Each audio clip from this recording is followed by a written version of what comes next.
This is Matt from Matt's Custom Cars. Today I'm going to show you how to do cambelt timing on an Opel Corsa, which is actually a very simple process. Opel Corsa, you actually have only two marks to worry about. Your camshaft timing mark on top. You see they normally have a cutout on that cover, and there they've got a stripe and that must line with the cutout. The crankshaft at the bottom has a mark on the oil pump and on the cam gear, like you can see. They must just both line up. That's it. Normally the crankshaft one points down and the camshaft one points up 12 o'clock. It's very simple, very easy.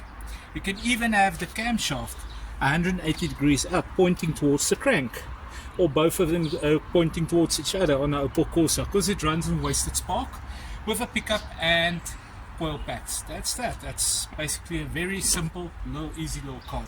Now we've got our degree set up, mark to mark, dot to dot, keep to keep. Let's start by putting our belt.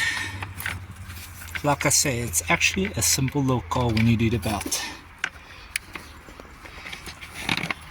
That's just a water pump. It's got nothing to do with the belt or the... like I said, it's got nothing to do with the timing itself. And that's basically how you're going to have it when you install it. Now, let me show you the trick on the tensioner. You see the tensioner? It's got two dots. Basically, we need to press it all together and just put a small Allen key in there.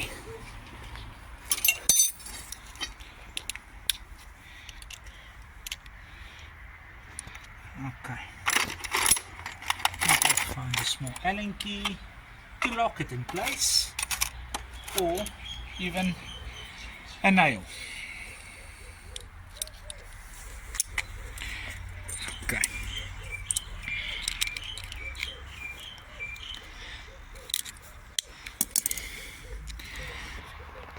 Basically like so. It's just to take up all the tension in the spring-loaded unit. So when you install it, you have it on the oil pump. It goes into that tab. It's got a special recess for that. Then you put your bolt, and we're gonna put Loctite when we put the bolt, and you release it before you tighten it, and it takes up the slack in the belt. It's very simple actually.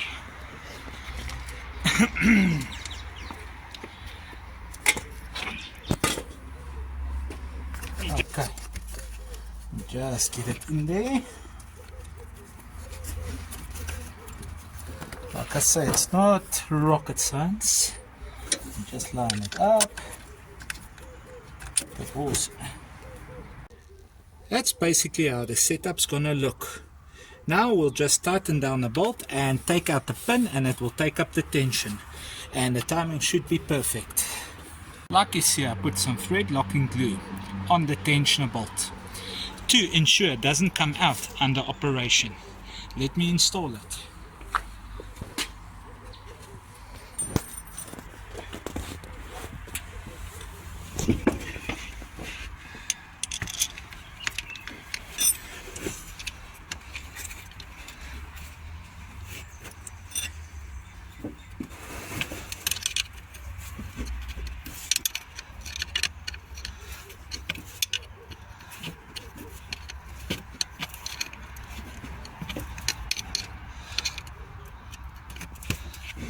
Been around the park with these a couple of times. I've seen bolts break, I've seen bolts come out, I've seen stupid mistakes, cost you valves and a whole lot of work. That's why we take precautions. This bolt has been actually modified to take a spanner, because yeah, they actually stripped it before. But you don't want to put any bolt in this, as I've seen bolts shear off with this, costing you big money and big problems. It's a fairly simple thing, this car's cam timing, but it can cost you big money not done right.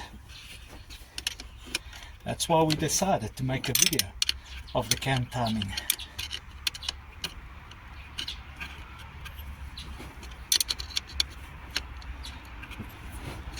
When it's all together, We'll rotate the engine a couple of times before starting it up. Also to make sure it doesn't lock up or doesn't catch the valves. In this case it shouldn't, because like you see, it's fairly easy. But easy things can also catch you out.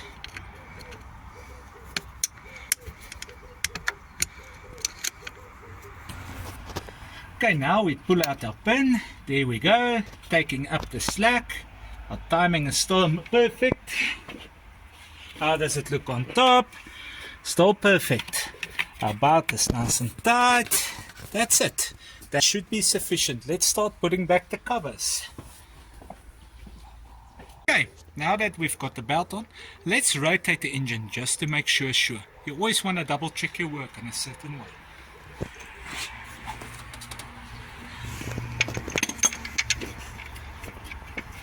Just put the crank bolt in so we can rotate it. Let's rotate it 180 degrees or even 360, just to make sure. Bear with me a couple of seconds. So just get this bolt in.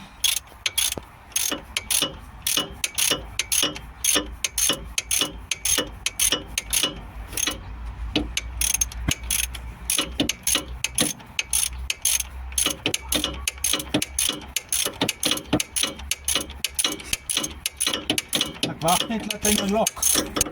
We just get this bolt to lock, then we rotate the engine, feel if there's any hesitation or any time it will catch. If it feels like it's catching, you stop immediately, because that can mean you're bending valves.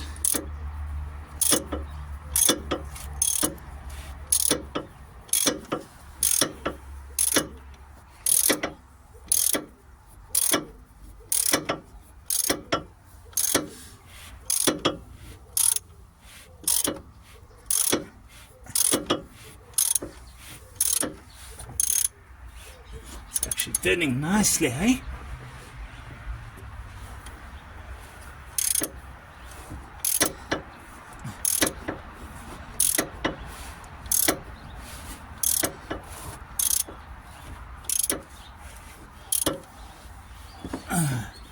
Should be close now.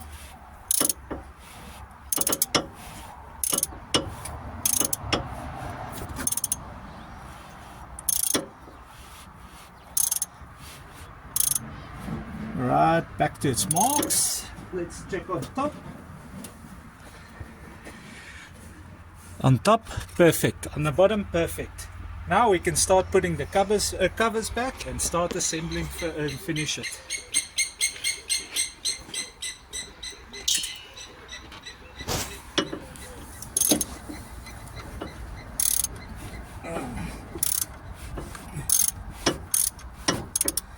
I guess the rest is fairly explanatory. Let me assemble it if you want to hang around and see how we do that.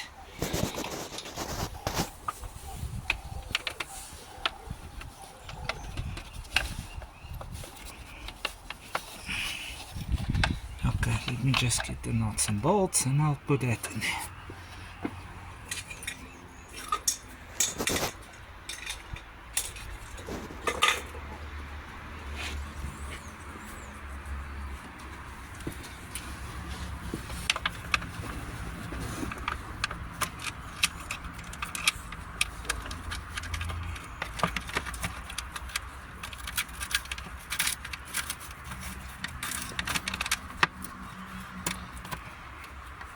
Only the clip down there. Yep, it's been what it is. Been old, doesn't really seem to clip. First, let's put the bottom cover so the top cover can clip into it, and we can tie that down. And then I noticed when I was disassembling it, it needed a couple of bolts, so that I'll also be hunting for. Okay, let me start putting together.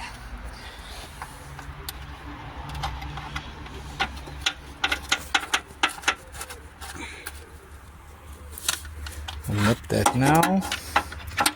Unwrap that now. It's just the covers being what they are in plastic, you first want to just lightly tighten them down before you tighten them tightly, because they all need to clip into each other, like you see there.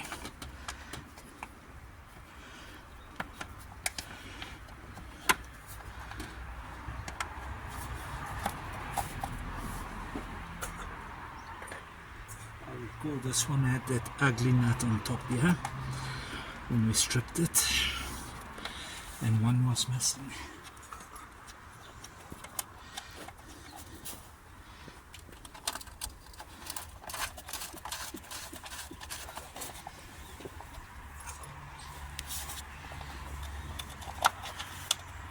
We put it there because when the belts are on, that's not an easy place to reach.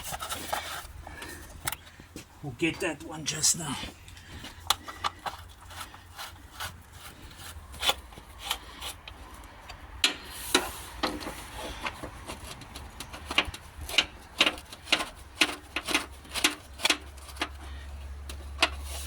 Right it in.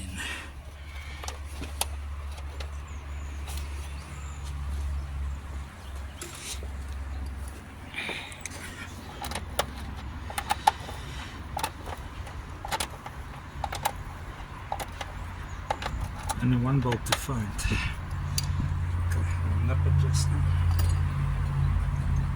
Let's put out the green wheel for the timing on, or your pulse wheel with your pulley. Fairly simple. Got a keyway. It's got some damage, but it will work. It goes onto the cam gear at the bottom, and that detects your timing. When it gets to that spot, will tell the computer when to fire and when to pulse. That's basically it.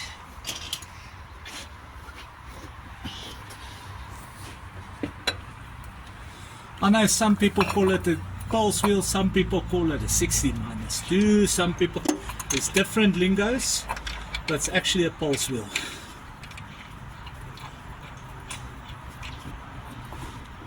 Let me just feel this one.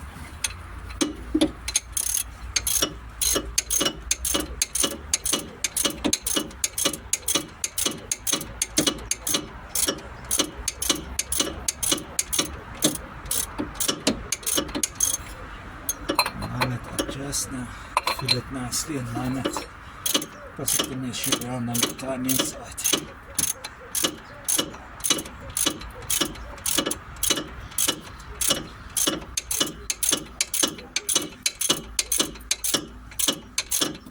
Generally we torque this down when you're there. I like torquing this about 106 newtons. I know that other people would differ, but when it comes out, you'll be standing next to the road, because the motor won't run without this. This is basically similar to a distributor. It runs on your car's timing.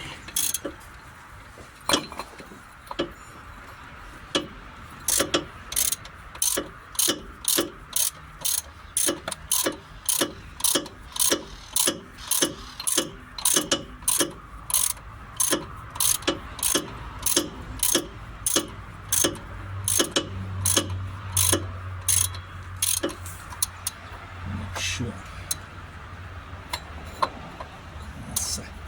That should be spot on the timing.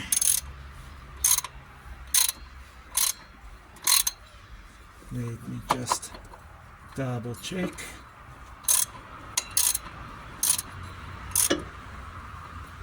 That's it. You see, as I'm tightening it, I feel for it to be in a groove on the cam gear. There we go. Now, next up, we'll lock it and torque it. Let me somewhere install the belts. And the tensioner pulley. Tensioner pulley, also fairly easy. Sounds good. Goes like that, like that. Most Corsas it's a 15 spanner.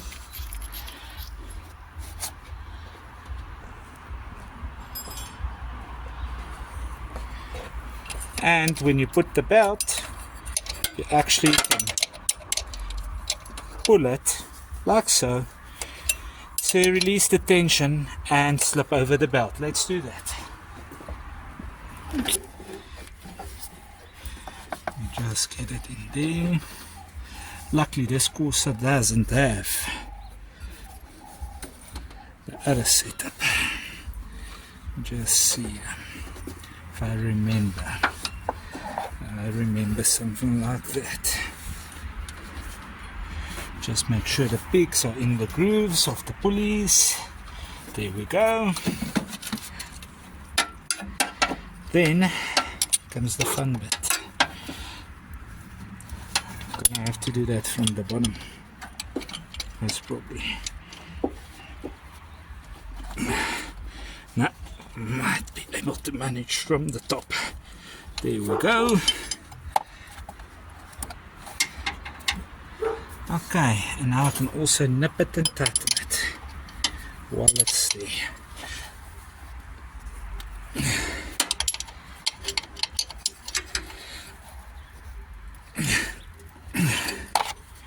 And that is basically how you do the cam belt timing and put your belts on the Opel Corsa and the normal 8-valve motor. 16 valves is a bit different, but we'll get to that eventually. Thank you very much for watching. Please tell your friends to like and subscribe. Thank you very much. Peace out.